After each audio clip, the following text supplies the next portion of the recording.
Hi children, good morning. Welcome back to our session. What's our topic children?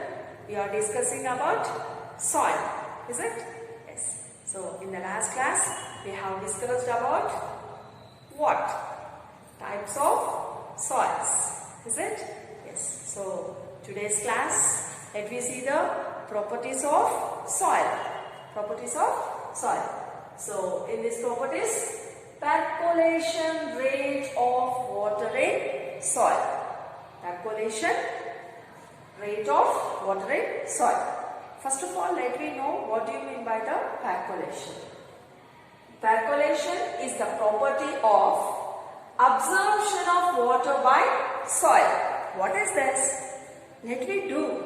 So, take some soil in a bowl or a tray or wherever maybe. Yes. So, slowly add the water. First of all, how much soil you have taken, how much water you are going to add. Let me take a measure. Okay. Slowly add the water. Slowly you have to add the water. What will happen? The soil will absorb the water. Is it? Yes. That only is called as the percolation. Percolation is the property of absorption of water by the soil.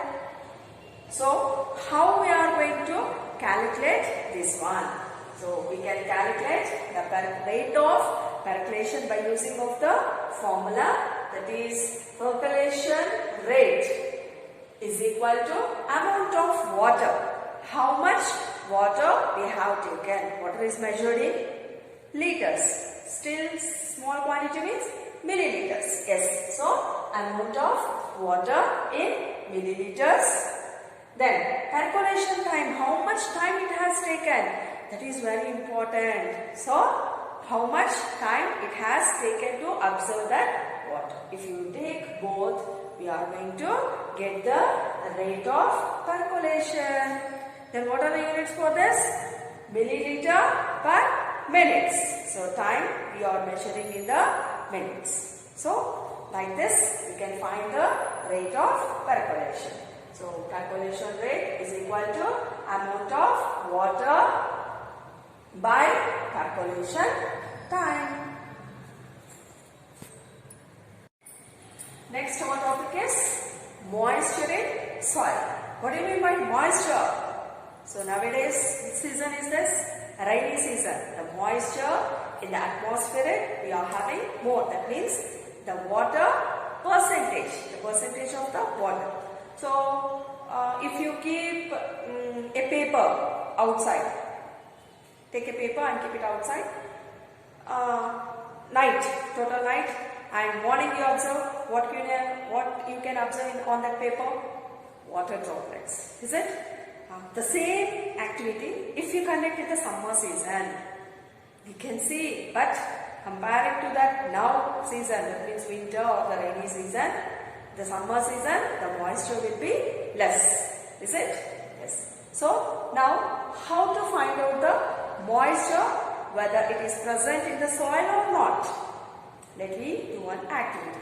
So, here I have taken one boiling test tube. In that test tube, the soil sample is taken, which we have to find whether the moisture is there or not. That soil sample I have taken in a boiling test tube. Okay, so this test tube I have arranged for the stand. Now, by using of the Bunsen burner, I am going to heat this soil. Don't add the water, because our activity is whether in this soil the moisture is present or not. Is it? Yes. So, now heat this burner. What will happen? You have to observe.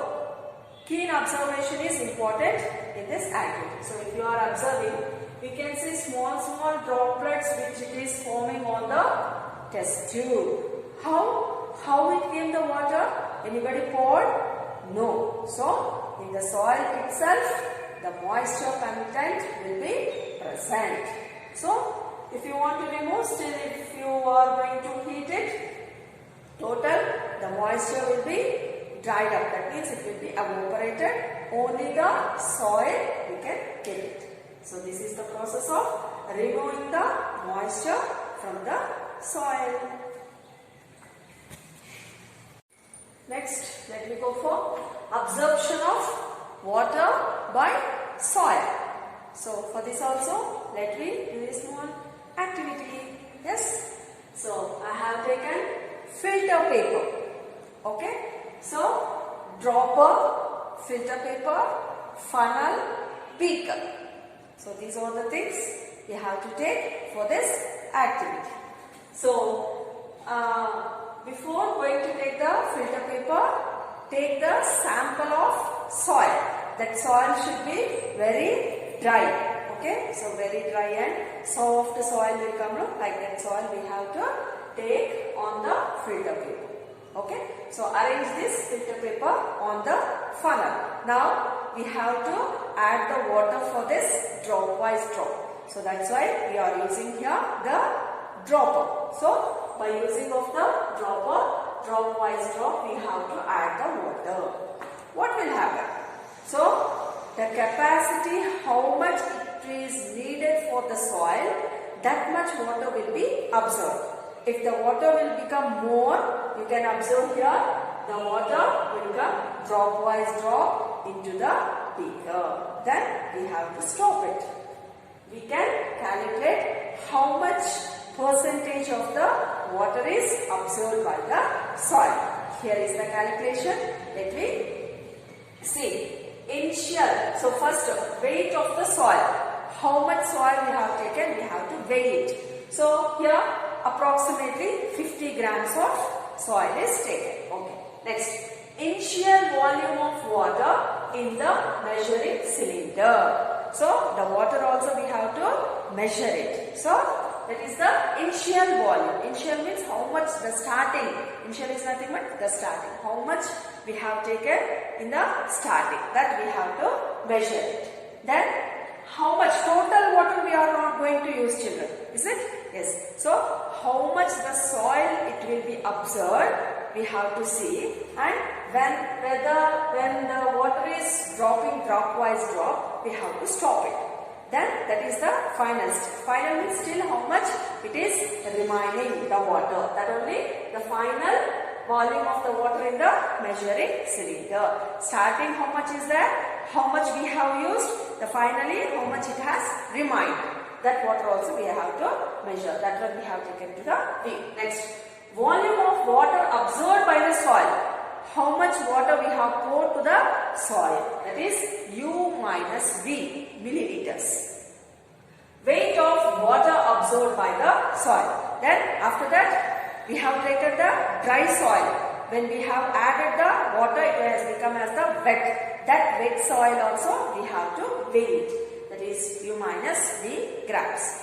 So finally percentage of water absorbed is equal to U minus V by 50 into 100. So if you take this formula, we can find out the percentage of water absorbed.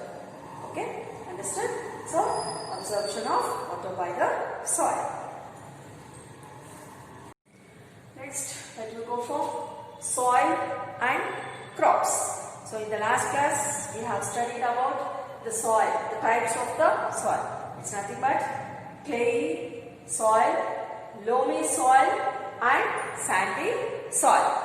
So this clay soil is very rich in humus and it is having very fertile. What do you mean by this clay soil, children? If you go near to that pond, any river, you will get some of the soil which we are going to prepare the toys. Is it? Yes, that soil is nothing but the clay soil. So have you played with that? I have played. What about you? Yeah, you also should try it. Then this clay soil and loamy soil is good for growing of cereals like wheat, gram, is it? And paddy. For the paddy also, this especially the clay soil is very good because it absorbs the water and it doesn't allow the water to go out. is it? And also that is nothing but the humus, and it is having very good fertile. Then we can grow the pulses, and it's very good for the cotton. Which one? Loamy soil is very good to grow up the cotton also, cotton plants, is it? Yes. So this is about the soil and the crops. Next, the last topic but not the least is erosion. Erosion means which it is going to wash out. Have you heard about the soil erosion? Yes, this is also caused by the erosion itself. Let me see what do you mean by the erosion. The removal of land surface by water, wind or ice is known as the erosion. So, for this erosion, to avoid this, we have to plant the trees. Then what will happen?